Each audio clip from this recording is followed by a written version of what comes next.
Welcome, everyone. Welcome to our presentation today, the post-COVID emotional reentry, an ADHD-friendly model for developing and improving emotional intelligence. I'm Pam Barton, academic life coach for the ADHD College Success Guidance Program. And I'm John Thomas. I'm a therapist, a counselor in practice at the ADHD College Success Guidance Program.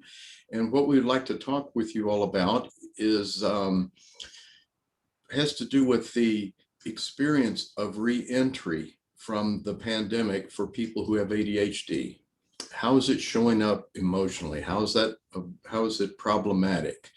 And most importantly, how do you deal with it? So we're going to introduce some concepts, some ways of thinking about ADHD and emotion in the context of the pandemic. And Pam and I will just be kind of interactive throughout this. We've been a team for a long time, so we know how to step in and add something when one or the other leaves something out. So here we go. Okay.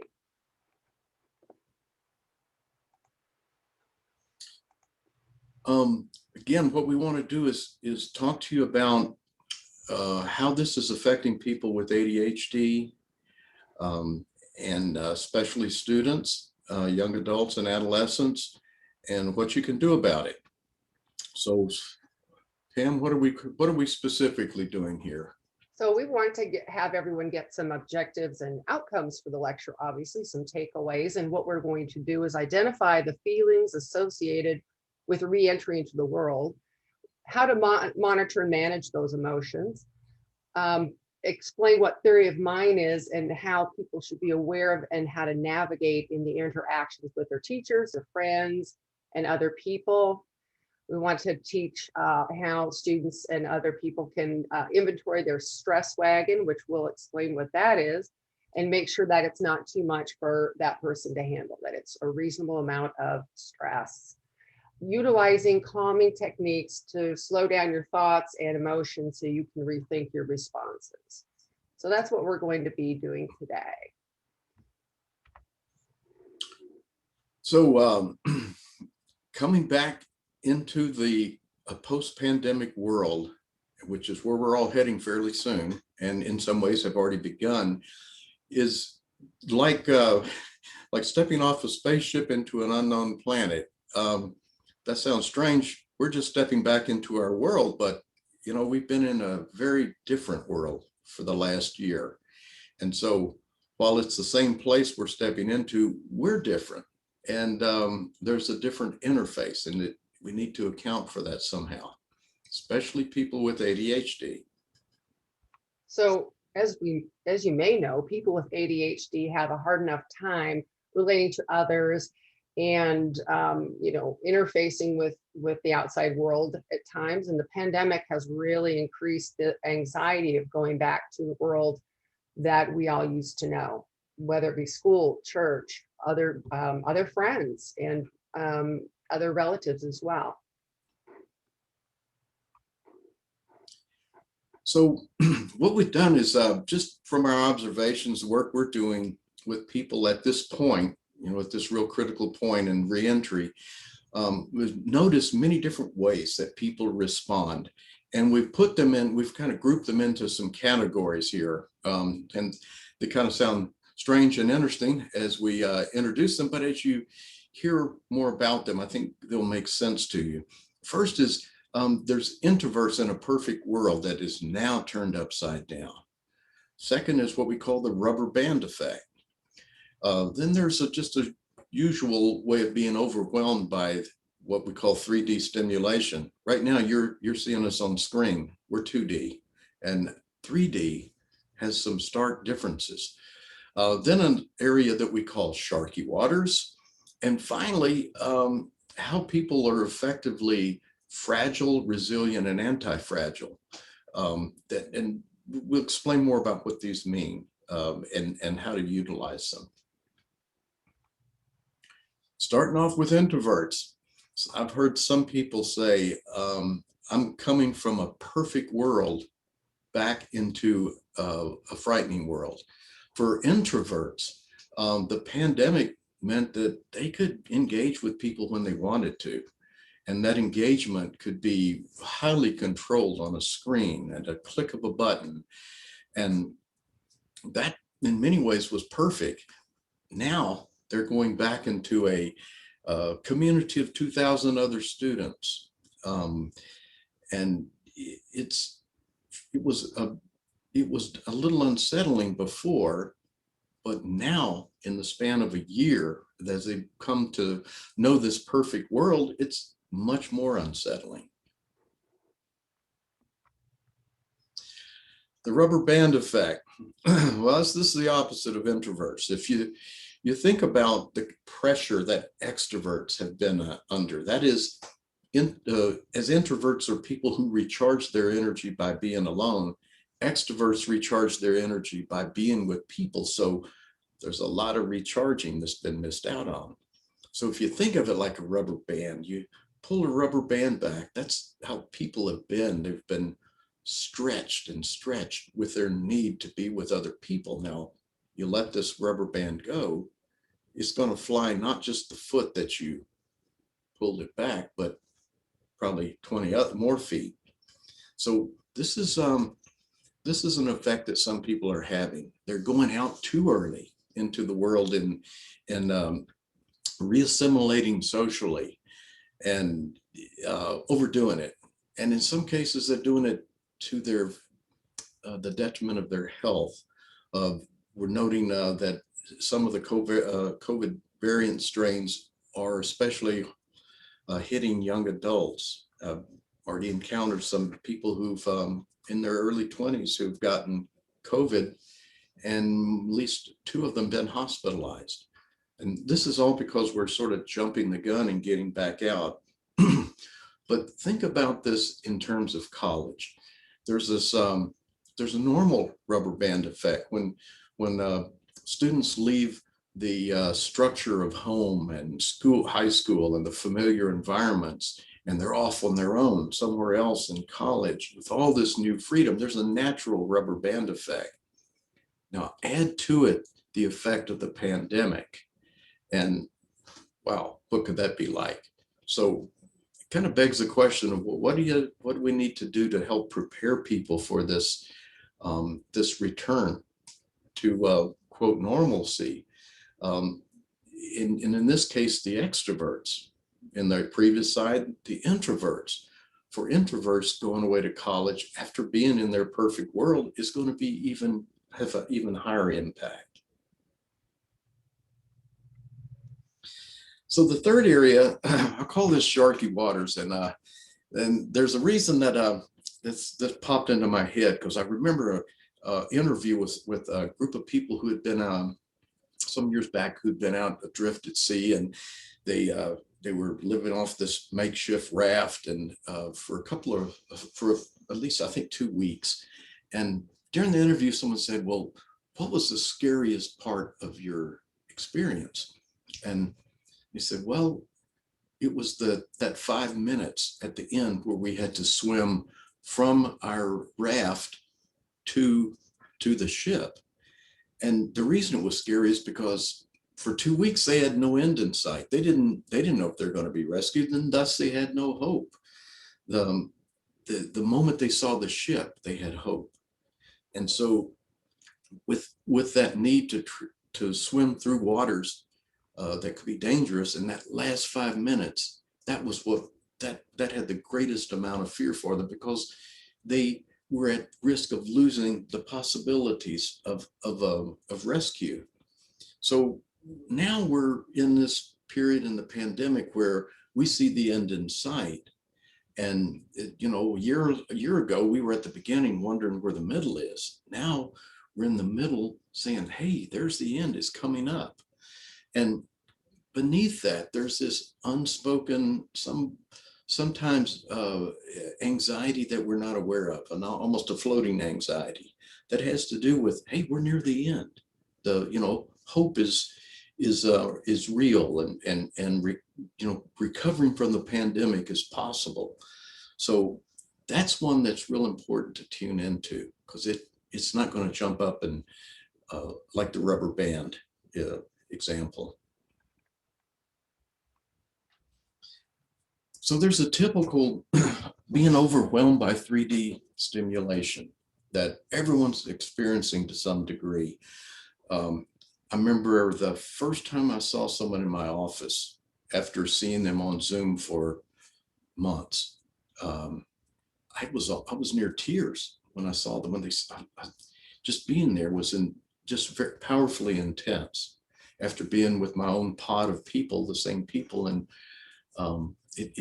it was overwhelming in a positive way. And people are going to react differently to the intensity of 3D stimulation. My great uncle was a sheep rancher, and he'd always tell me these old stories he heard from these old timers that heard them from earlier sheep ranchers. And one was about when they were moving sheep across open range, and there'd be like 3 of them, and moving the sheep with dogs. And they came to a town, and someone needed to go in and get supplies, and there would be arguments and fist fights, and no one wanted to go to town. They were afraid to go to town. And the reason was because they hadn't been around other people for so long.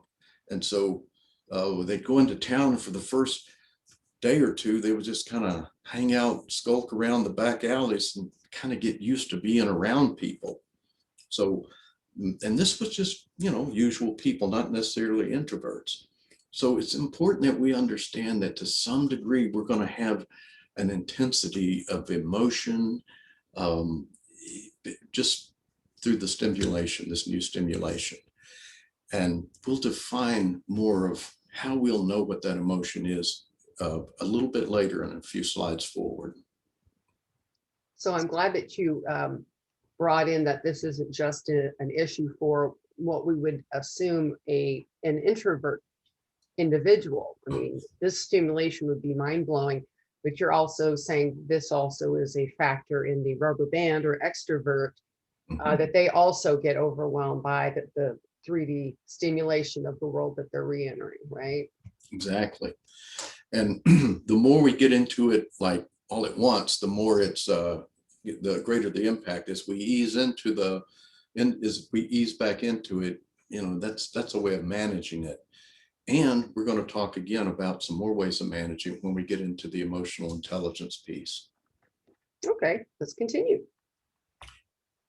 Oh, one of my favorite movies, Shaun of the Dead.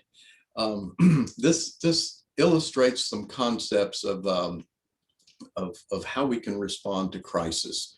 The 3 ways are fragile, resilient, and what we call anti-fragile. So fragile is how we respond when something hits us hard and we just emotionally break. And it's an important thing to do. Like in times of grief, it's important that we lean into the pain of grief and be fragile. And that's how we work through it. Resilient is when we have to sort of like tough up and just push through and make something happen just to accomplish something. And prevail against that adversity despite our feeling. And anti-fragile is a phenomenon that has to do with how people grow from that adversity or stress or crisis or trauma even. So a way of visualizing this is if you think about a candle, burning candle, if it's out in the wind blows and it goes out. That's fragile. Now, if you have a camp lantern that has the glass screen around it, the wind blows, nothing happens. That's what resilience is like. Anti-fragile is like a campfire. The more the wind blows, the brighter it burns. And so Shaun of the Dead is a perfect example of these concepts. Shaun's the guy on the right, and his buddy on the left. All his buddy does is drink beer, eat junk food, and play video games. And Shaun, well, he does that too, but he goes and works in a box store. But, so he's sort of like resilient. He's just keeping his head down and moving ahead. And so then the zombie apocalypse hits. And the whole course of the movie is about how Shaun evolves in the face of this adversity into a very strong leader, this capacity that was always within him that emerged once he was hit with the crisis, the need to take care of his family and his friends, and the group needed a leader, and he stepped forward.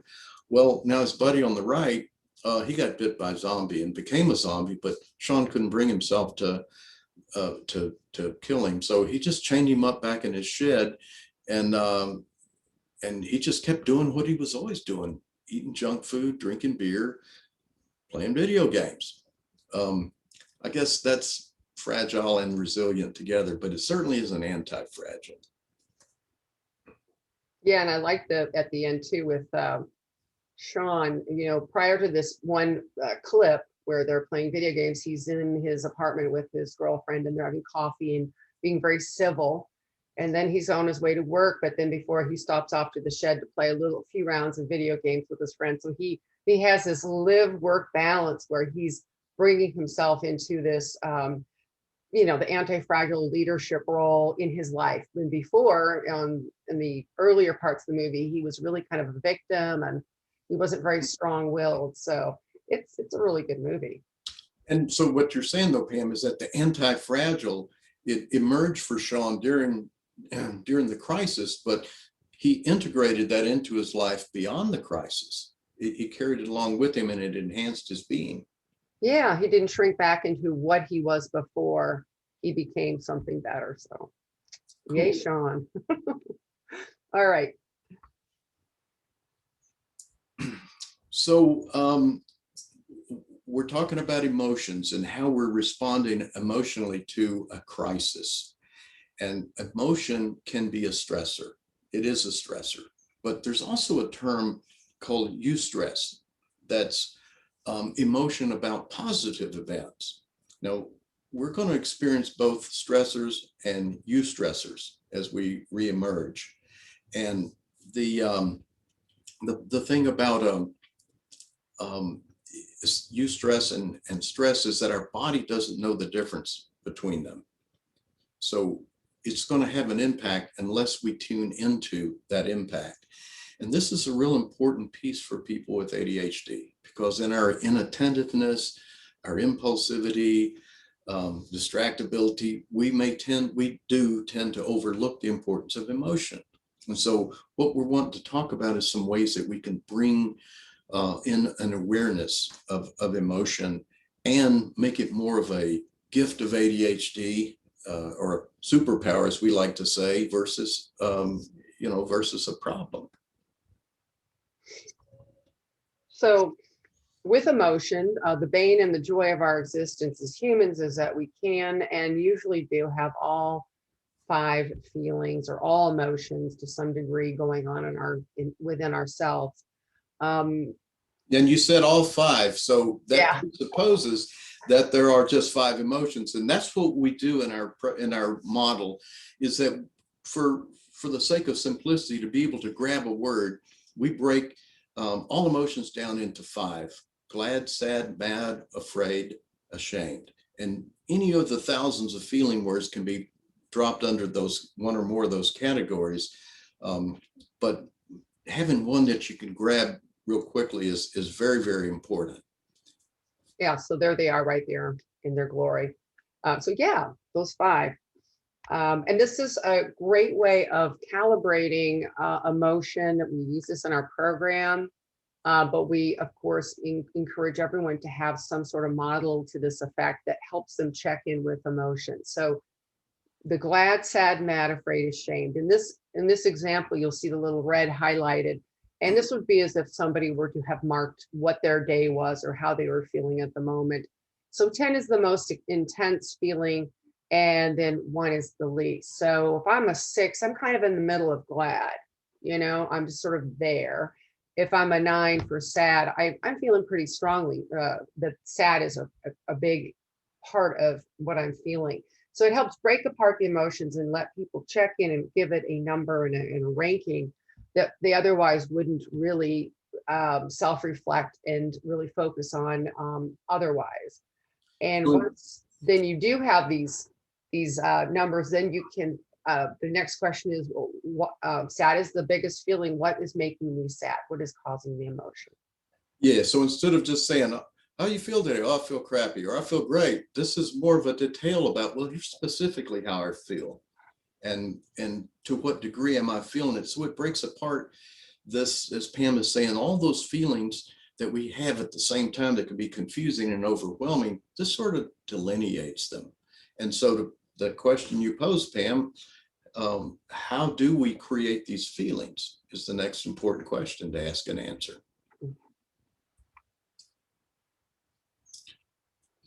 A way of thinking about it is that if you look at here's the emotions: glad, sad, mad, afraid, ashamed. That's just emotional energy. And how do we create them? We tend to say, oh, this guy cut me off in traffic, he made me mad. Boom, it's just like that. But what we understand is that there's another step in there. First, we start with an experience or a stimulus. A person, just kind of saying it objectively, a person driving past us pulled in front of the car within what's known as the safe passing zone. And that's just data. Now, we evaluate that data, and it's the evaluation that creates the emotion. So basically, we tell ourselves a story. Yeah, this guy pulled in front of me like this. He thinks he's crazy, or he's a bad driver, or he's more important than I am, or one of many different things that as you think about it, especially as a young driver, the things that you're beginning to tell yourself, the stories you tell yourself when people drive in this fashion, that's going to create an emotion. Typically mad is what comes up. So stories are more flexible. We can restory something. Like if somebody, quote, cuts us off and speeds away, we can say, wow, that's just because they're a jerk. But later on, we learned that, oh, they were rushing somebody to the hospital and barely got there to time and they survived. That's a different story. And we don't have the same feeling. We may even have glad instead of mad that somebody survived. Now, over time, stories turn into narratives when they repeat themselves enough. All the stories that kids hear, like this kid who I was in school, heard about my performance or my behavior as a person with ADHD. Over time, hearing that over and over again, it became a narrative. Narratives are harder to restore. We can't just get new information or look at that experience and reformulate it. It requires deeper work. And in time, narratives become beliefs. Beliefs become very entrenched, and they begin to affect how we look at an experience. We will interpret the data of an experience based on our beliefs and ways that reinforce the belief. So as I was told in high school, John, you're just not college material. That became a belief. And so that any experience I had in college, I made a bad grade, it was like, not because, John, you didn't study enough, you didn't prepare. It was, well, I'm not college material anyway. So fortunately, I got through that more in graduate school, and then a lot of things happened that my belief was updated. But onto this is how we create these emotions. It's either a story, narrative, or belief. And depending on that, we need to respond to it a different way. So if we think about emotion as just neurochemical energy, or like electricity, like any other electricity, it follows a circuit. And the next step on a circuit of emotion is that it either needs to go to expression or motivated action, or it goes somewhere else. What is this expression and motivated action stuff, Pam? Well,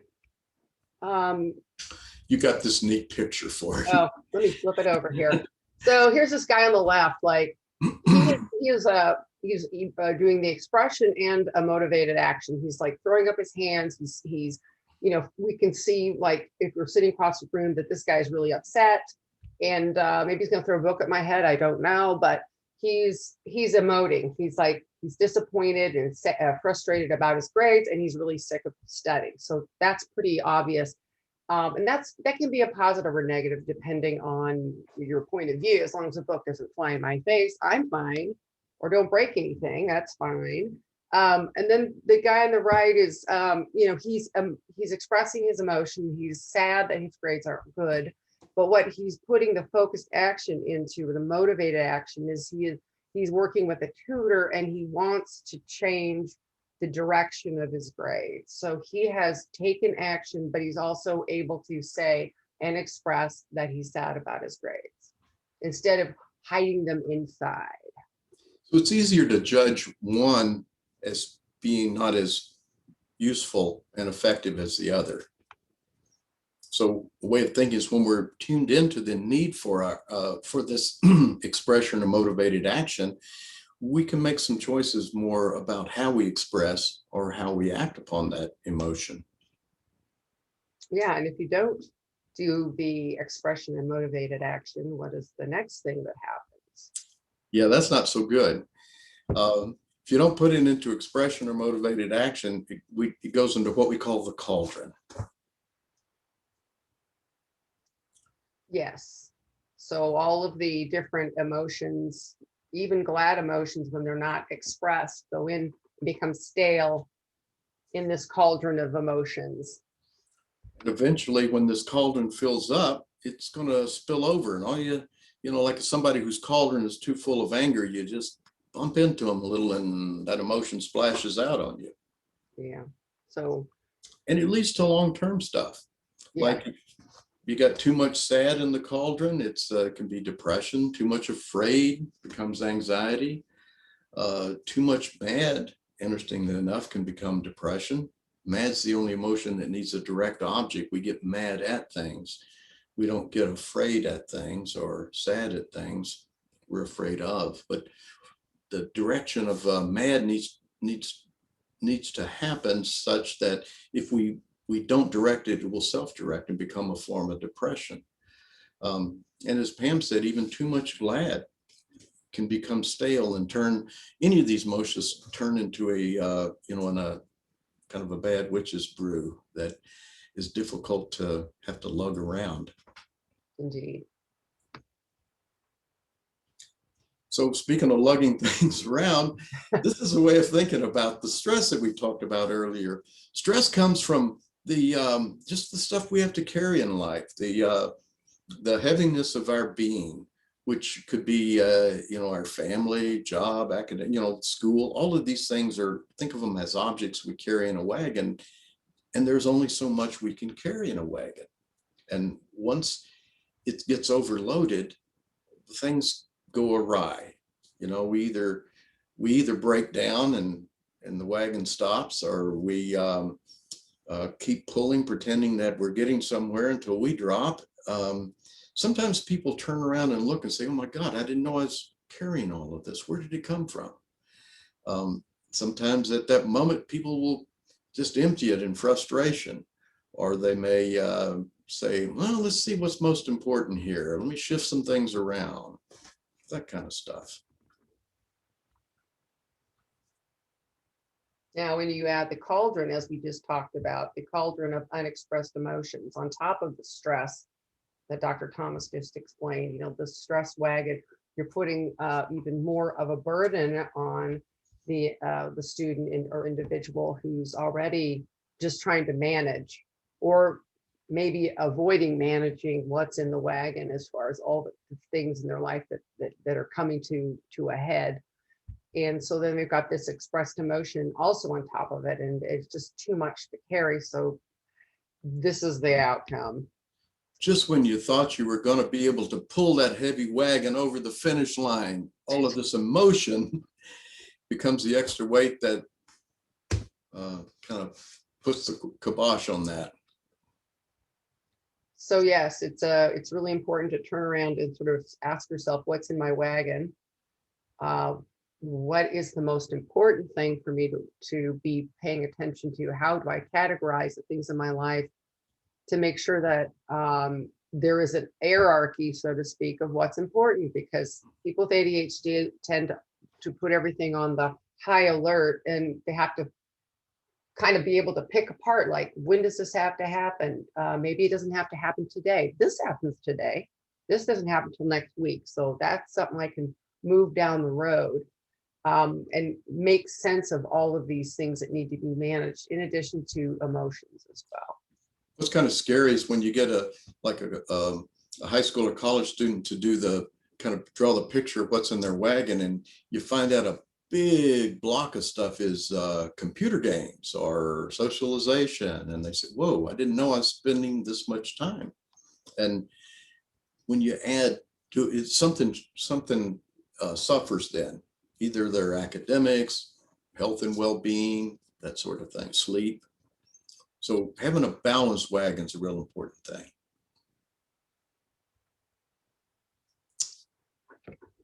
So this is all a bunch of what we've shared with you is a model for emotional intelligence. First of all, how you can call out, know inventory, what you're feeling, and then begin to understand how you're creating that emotion and maybe what you can do to restore it. And then once it's built up, how do you deal with it? How do you express it in a good way, or how do you put it into motivated action? And most importantly, how do you make sure it doesn't go in the cauldron? How do you keep the cauldron empty? This is all emotional intelligence that's intra specific. So when we think about socialization, we're talking about bringing emotional intelligence to an interpersonal space. There's this brilliant man named David Foster Wallace who did a college graduation speech called "This is Water." And in it, he said, one of the things we struggle with in our way of being interpersonally with people is that by default, we are all self-referential. So a way of thinking is that it's not automatic that we think about other people. And so as we understand ourselves emotionally, as we develop this emotional intelligence, it's important to take the next step of realizing that the interpersonal aspect of life involves us bringing that intelligence into the space of another person's being. It involves us saying, wow, this person's having some of the 5 basic feelings, and wonder what's causing them to create those emotions, and how are they dealing with them? Are they going in the cauldron? And just to have that kind of a curiosity. And one of the big things that gets in the way is what we call theory of mind. I'm going to ask you to do something just right now as you're listening. Just point to your mind. Now, every time I do this in a group, people say like this, but you see, that's not your mind. That's your skull, and inside it is a brain. And we can't see our mind. We know we have one, but we can't point to it. We can't look at it. But of course we have a mind, and our mind involves understanding of in our world around us. We have knowledge about it. We have emotions and beliefs and intentions and dreams. And that's all part of a mind that is theoretical. So we call it theory of mind.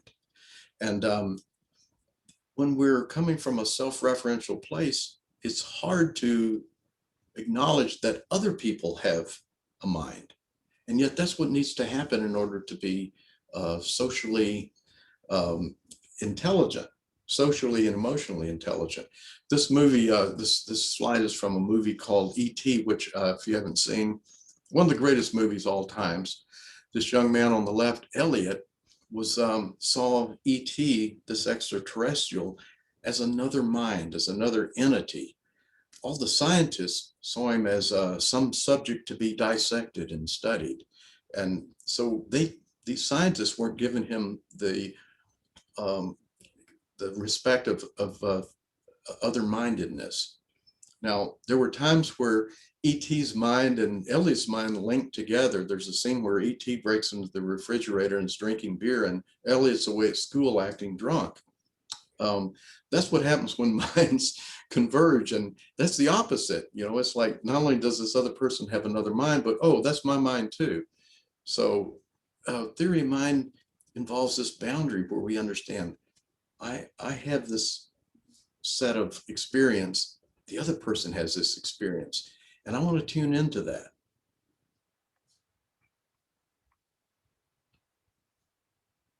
And this is your favorite cartoon. Pam found this. No, you did.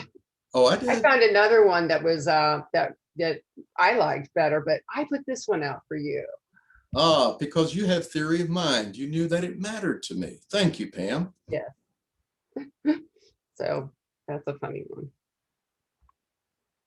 Okay, so we're getting towards the end here, and we just wanted to put together some tips for reentry. So allowing yourself and others, because we just talked about theory of mind, being able to understand what others are feeling, what you're feeling, to be okay with not being okay, because it's okay.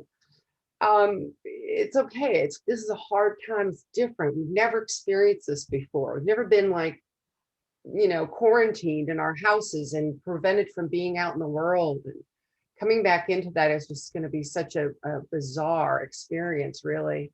So we're just asking, hey, check in with your emotions and ask some questions like, why am I feeling this way? And what is the story I'm telling myself about this situation? Is this the correct way to think about it? Could I change what I'm thinking based off of these models that we've shared with you today? Also, give yourself and others space to respond. It may take somebody, they may have to sort of process a conversation, and maybe they just need a few moments to sort of sit with it and then respond. So just Yeah. be gentle with that, because that sometimes the process is like, what is this person asking me? Let me think. Oh, okay. Yeah, and Pam, and also, see, you don't know, it's good to know and be curious. Is this person coming from a response that's like sharky waters, or is it, introvert leaving their ideal world? Are they in a rubber band effect? Kind of being curious as to what's going on with the other person can help inform how we respond to them. Good point. That's a really good point. And then, of course, take time to recharge. Know when you're getting overwhelmed, overstimulated. The stress wagon is getting to be too full. You need to step down, step away. Tell people, look, I need a break. I'm not going to join you for this event. I'm gonna go home, but I'll see you tomorrow. Just give yourself the time to take one step at a time as you re-enter this brave new world that we're looking forward to seeing soon. And here's some takeaways also. So as you've been hearing what we're talking about here and putting out a model, a way of understanding yourself better emotionally as well as other people, our hopes are that you're formulating some ideas about how you will want to respond in your own unique fashion based on your own personality, your own needs, your own theory of mind, if you will. And with just some thoughts here about, some questions you may want to ask yourself that'll help you to that understanding of how you're choosing to respond to this changing world in a good way. And we've given you these models that we use in our program, and they're incredibly useful because we can just say, what's in your wagon? And someone will know what we're asking, or 5 feeling check-in. People know the glad, sad, mad, afraid, ashamed. But as creative ADHD people, as you are out there in the world, if you said, I could do better, I think if I put it in this way or put it in my journal, however you want to, write that down and make it your model. If the model needs something more interesting, but at least it's a start. And we certainly encourage you to use any of these models. And then, hey, I'd love to see what some other perspectives on how you do the 5 feeling check-in or your event evaluation emotion kind of thing. That's always really, really cool, because because a lot of what we learned was in workshops with people, young adults, adolescents, college bound and college students, who where we present these ideas and they integrate them and look at ways that they can use them in their own transitional times to college.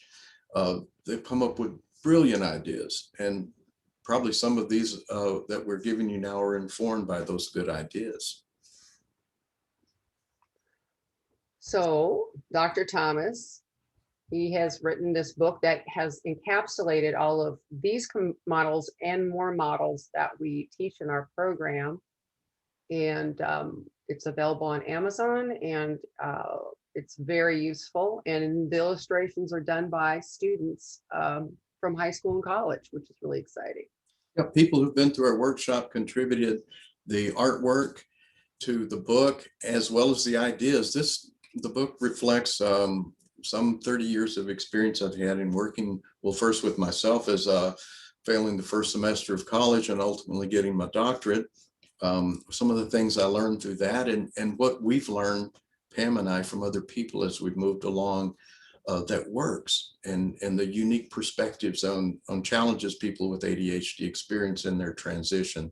So hope you enjoy the book, and hope our presentation has asked and answered some questions for you that will help you as you're moving back into this world that we've been anxiously wanting to get back into. Indeed, indeed. Thank you so much, everyone. I will have some handouts of the slides available through FCPS, the Special Ed Conference coordinators.